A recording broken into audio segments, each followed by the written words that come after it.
नमस्कार माताओं और बहनों, आप सभी का स्वागत है हमारे YouTube चैनल श्रद्धा संगम में।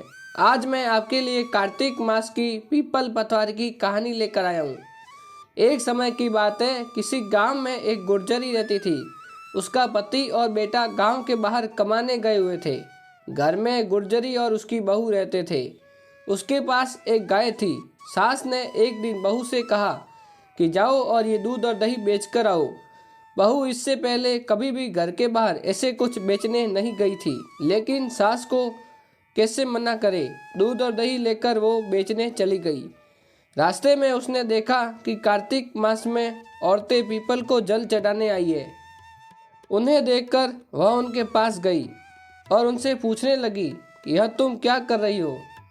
तो वह औरतें बोली कि हम पीपल और पतवारी सींच रहे हैं।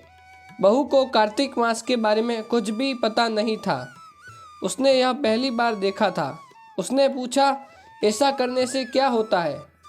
और वहाँ खड़ी औरतों ने उसे बताया कि यह कार्तिक मास के महीने में किया जाता है और कार्तिक मास का बहुत प्रभाव पड़ता है।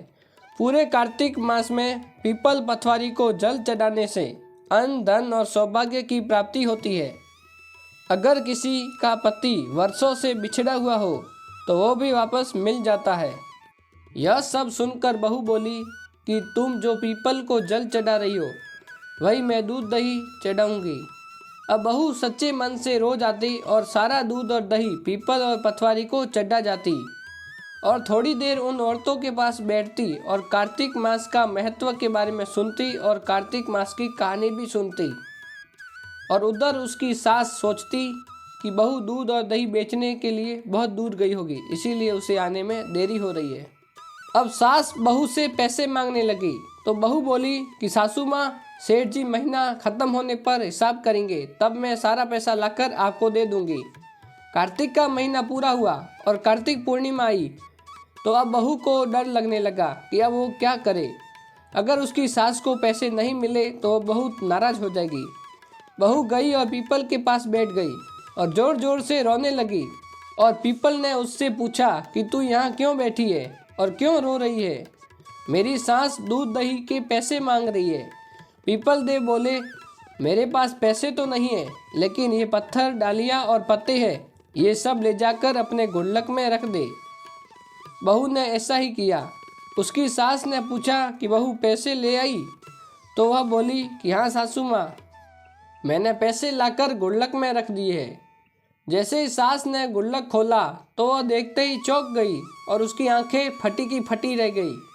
उसने देखा कि गुल्लक में तो हीरे मोती जगमगा रहे हैं और पत्ते, पत्थर और लकड़ियाँ सब धन दौलत में बदल गए थे, जिन्हें देखकर सास बोली कि इतना धन कहाँ से आया? ये तो दूध दही की कीमत नहीं है। तब बहू ने सारी बात अपनी सास को बता दिया कि मैंने दूध दही से पीपल पतवारी को सींचे थे और पैसे मांगने पर पीपल देव ने मुझे पत्थर, पत्ते और डालियाँ दिए और उसे घर के गुल्लक में रखने को कहा, जो कि हीरे मोती बन गई। अब सास ने सोचा कि पीपल पतवारी किसी एक औरत पर तो कृपा करेंगे नहीं, और वह बोली कि अगले साल मैं भी पीपल पतवारी सींचूंगी। अगले साल जब कार्तिक का महीना आया तो सास बहू से दूध और दही लेकर बेचने निकल गई। रास्ते में उसने सोचा कि सारा दूध दही पीपल में डालने से क्या ही फायदा है, वह तो बर्बाद हो जाएगा। इसीलिए मैं दूध दही तो बेच आती हूँ। दूध दही बेचकर उसने दूध और दही के बर्तन को धोकर पीपल और पतवारी को चढ़ा दिया। कार्तिक का महीना बीता और कार्तिक पूर्णिमा आने से एक दिन पहले सास ने बहू से कहा कि बहू, मुझसे तू पैसे मांग। और सास के बार बार कहने पर बहू ने सास से पैसे मांगे तो सास अगले दिन ही जाकर पीपल के पास बैठ गई और जोर जोर से रोने लगी। और तभी पीपल के देव पूछने लगे कि बोल क्या हुआ? तो वह बोली कि मेरी बहू ने मुझसे दूध दही के पैसे मांगे हैं। तभी पीपल के देव बोले कि मेरे पास पैसे तो नहीं है, पत्थर, पत्ते और डालियाँ है, यह ले जाकर अपने घर के गुल्लक में रख देना। सास ने ऐसा ही किया और थोड़ी देर बाद उसने अपनी बहू से जब गुल्लक खोलने को कहा और बहू ने जैसे ही गुल्लक खोला तो उसने देखा कि उसमें तो कीड़े मकोड़े थे। बहू ने सास से पूछा, ये क्या है? और कीड़े देखकर सास भी हैरान हो गई और बोली कि पीपल पतवारी ने तुझे तो धन दिया और मुझे तो कीड़े मकोड़े दिए, ऐसा क्यों? तभी कार्तिक देव वहाँ पर प्रकट हुए और बोले कि तुम्हारी बहू ने कार्तिक पूजन पूरे सच्चे मन से किया था और तुमने लालच में आकर किया। सास ने कार्तिक देव से क्षमा मांगी और बोली कि हे कार्तिक देव, मेरी भूल हो गई, आप मुझे क्षमा करें। अगले साल कार्तिक मास में मैं और मेरी बहू दोनों साथ में मिलकर स्नान दान और आदि करेंगे और पीपल पतवारी की पूजा भी करेंगे। जय श्री कृष्णा, राधे राधे। यदि यह कहानी आपको पसंद आए तो हमारे वीडियो को लाइक करना और शेयर करना।